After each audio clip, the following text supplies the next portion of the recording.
Currently, the world is paying close attention to the martial law and impeachment issues unfolding in South Korea. However, upon closer examination, these issues reveal something far deeper. South Korea is engaged in an intense battle against global communism. So today, on FT NER, we want to explore the war against communism unfolding in South Korea. Crossroads News reported on this situation, highlighting its significance. Martial law was declared and then very quickly lifted in South Korea. Now, this was allegedly being done to clear the way to root out North Korean subversion throughout the country. The allegation was there are politicians in the country who have been subverted by North Korea. The problem of Chinese Communist Party and North Korean subversion in South Korea is massive. It is a massive, serious issue. I've reported before that CCP subversion in particular, the CCP has subverted South Korea to such an extent that the country risks losing its sovereignty if nothing is done to change it.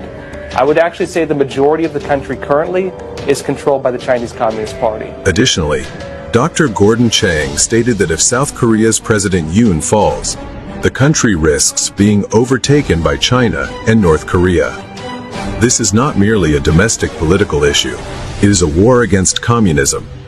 Against this backdrop, President Yoon's decision to declare martial law and send military forces to the National Election Commission within just 2 minutes carries profound implications.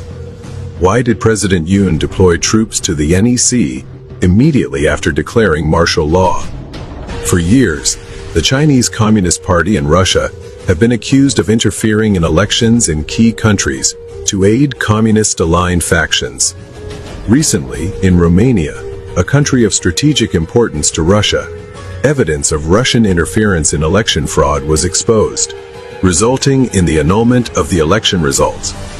Romania is not an isolated case. Since 2018, election fraud has been uncovered in Iraq, DR Congo, and Kyrgyzstan, all countries that use South Korean-made vote counting machines. The timing of 2018 is particularly noteworthy. Just before this period, South Korea's staunchly anti-communist President Park was impeached, paving the way for pro-China, pro-Russia President Moon to take office. It appears highly likely that after their revolution succeeded in South Korea, the CCP and Russia began exporting the same strategy to support communist factions in other critical nations, starting in 2018. This same strategy was uncovered in Kyrgyzstan, where fraudulent elections were nullified.